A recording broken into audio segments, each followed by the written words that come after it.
अस्सलाम वालेकुम दोस्तों। एहसास कहानियाँ चैनल में आप सबको खुशामदीद कहते हैं। मैं जागी तो मेरे जहन में वो आवाज़ मौजूद थी। इस नर्स का काम तमाम कर दो।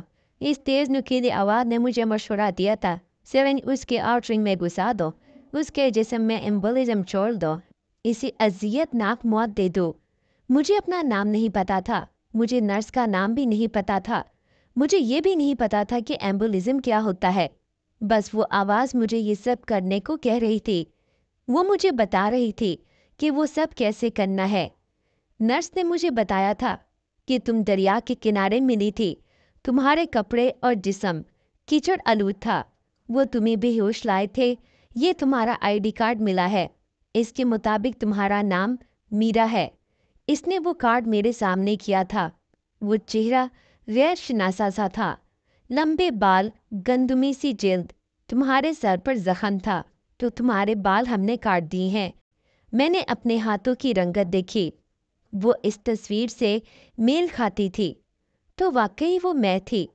इस कमरे में पानी भर दो ताकि ये सांड जैसी नर्स डूब कर मर जाए। वो आवाज़ फिर से चिल्लाई थी। मैंने ऐसा नहीं किया था। इसके बजाय मैंने नर्स से पूछा, क्या ऐसा मुमकिन है कि दिमाग की सर्जरी के बाद आपको मुख्तलिफ आवाज़ें सुनाई दें? इसने कंधे उचका दिए। ये तुम डॉक्टर से पूछना। इस डॉक्टर के गले पर ऐसा घूंसा मारो कि इसकी सांस की नाली बंद हो जाए। डॉक्टर को देखते ही इस आवाज़ ने मेरे कान में सरगोशी की थी। या फिर इसका सर इतनी जोर से दीवार से दे मारो कि इसका भेजा बाहर निकल आए। मैं बस इसे देखती रही थी। वो मुझ पर झुका, मेरा मुआयना करता रहा और आखिर में कहा कि मैं अब बिल्कुल ठीक हूँ। उन्होंने मुझे 4 दिन बाद डिस्चार्ज कर दिया था। मैं टैक्सी में आ बैठी और इसके ड्राइवर को मुझे इस एड्रेस पे पहुंचाने को कहा जो मेरी आईडी कार्ड पर दर्ज था। रास्ते में वो आवाज़ मेरे ज़हन में फिर से जाग गई। अपने जूते का तस्मा निकालो और इस कमबख्त ड्राइवर के गले में फंदे की तरह डालकर इसका काम तमाम कर दो। मैंने ऐसा नहीं किया। मैंने इसे मतलूबा पैसे अदा किए और शुक्रिया भी कहा। मेरा मतलूबा फ्लैट दूसरी मंजिल पर था। मैं लिफ्ट में थी जब वो आदमी और छोटा बच्चा मेरे साथ थे। इस मोटे बुड्ढे को तो देखो, इसका थैले जैसा पेट, इसके पेट पर ऐसी जोरदार मार मारो कि ये फट जाए और सारी लिफ्ट इसके नापाक खून से भर जाए। आवाज़ ने नया मशवरा दिया था। मैंने जानबूझकर बच्चे की तरफ नहीं देखा था कि वो आवाज़ मुझे इसकी बाबत जाने क्या कुछ कहती। आईडी के साथ मुझे चाबियां दी गई थीं जो इन्हें मेरी जेब से मिली थीं। इनमें से एक फ्लैट नंबर 22 की थी। मैं अंदर आ गई। सब साफ सुथरा था। हर शय तरतीब से थी।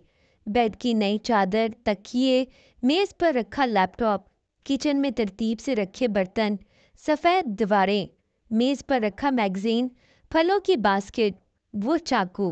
मैंने चाकू को उठाया और डस्टबिन में उछाल दिया इससे पहले कि वो आवाज़ मुझे इसके बारे में कोई नसीहत करती।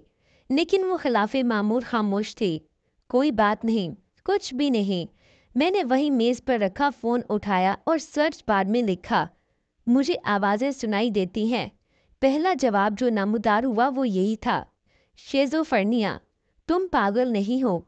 इस आवाज़ ने सरगोशी की थी। वो ये पहली बार हुआ था कि इसने मुझे किसी को मारने के लिए नहीं कहा था। मैं इसके बारे में सर्च करती रही।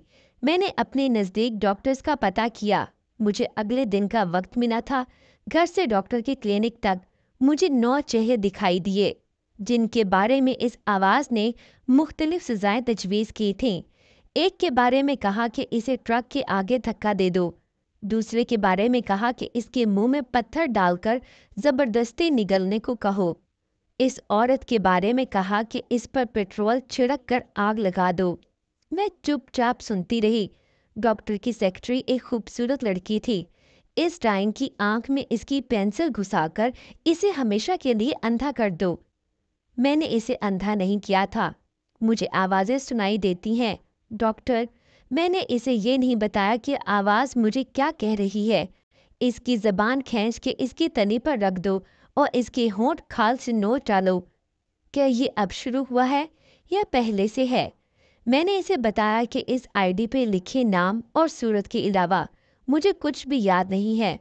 शायद मुझे हमेशा से ये मसला रहा हो या इस एक्सीडेंट की वजह से ये सब शुरू हुआ है। मुझे कुछ पता नहीं है। डॉक्टर ने मुझे कुछ दवाइयाँ लिखकर दी। मैं फार्मेसी से दवा लेकर ठीक ठाक निकल आई और वो फार्मिस्ट भी मुझसे बचा रहा, वरना वो आवाज़ तो मुझे उकसाती रही कि अपने नाखूनों से इसका चेहरा बिगाड़ दो या कम से कम इसके बाल तो नोच ही डालो। एक गोली मैंने वहीं स्टोर के बाहर ली थी। पानी की घूंट भरते हुए इस बुढ़िया ने मुझे मुस्कुराकर देखा। मैं जवाबन मुस्कुराना चाहती थी, लेकिन मैंने सामने शीशे में देखा। मेरा चेहरा स्पॉट ही रहा। मैं मुस्कुरा भी ना सकी थी। मैं सब छोड़कर बस में आ बैठी।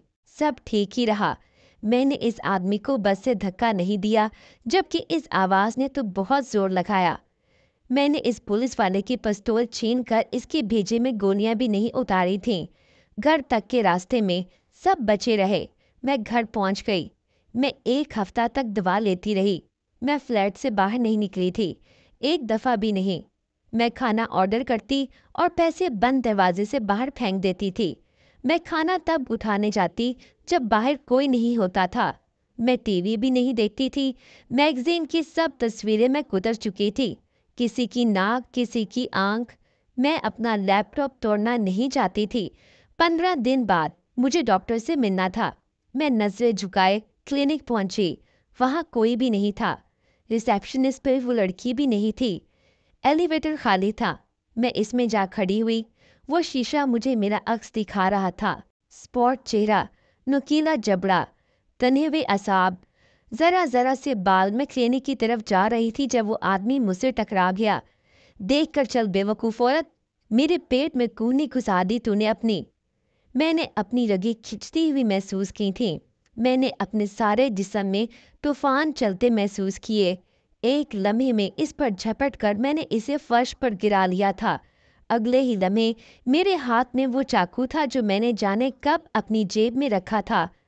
आन की आन में पे दर पे वार करके मैंने इसका पेट फाड़ डाला था।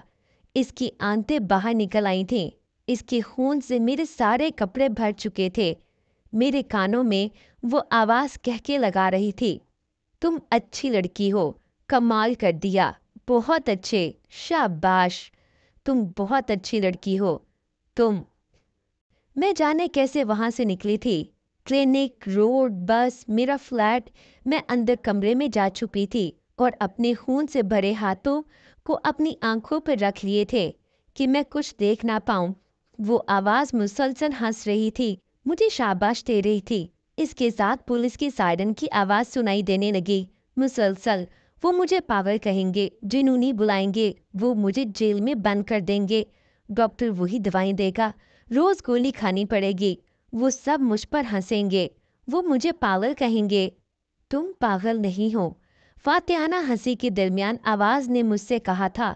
मैंने कांपते हाथों में जकड़ा वो चाकू देखा था। वो दौड़ते कदम मेरे नजदीक आ रहे थे। इससे पहले कि वो आवाज मुझे कुछ कहती, मैंने चाकू वाला हाथ बुलंद किया और अपना गला चीर डाला था। वो आवाज खामोश हो गई थी। हर तरफ अंधेरा छाने लगा था। ये शिज़ोफ्रेनिया की मरीजा थी। पोस्टमार्टम की मेज के गिर्द खड़े इन 3 अफराद में से एक ने कहा था। इसे आवाज़ें सुनाई देती थीं। डॉक्टर के क्लिनिक में इसने एक मासूम आदमी को बिला वजह मार डाला और फिर अपनी भी जान ले ली। दूसरे ने तासुब से कहा, ऐसे जुनूनियों को खुला क्यों छोड़ते हैं? वो मोटा सा आदमी बोला था, इन्हें तो कहीं दूर बंद कर देना चाहिए, जहां आम लोग इनके शर से बचे रहें। अरे देखो, इसके नाखूनों में अभी तक खून के निशान हैं। वो पोस्टमार्टम करके देखना चाहते थे कि इस मरीजा के दिमाग में बीमारी ने ऐसी क्या तब्दीलियां की थीं कि वो ऐसी खूनखार हो गई थी। खोपड़ी का गोल हिस्सा काट कर उन्होंने अलहदा किया था, जिसमें दिमाग नजर आ रहा था।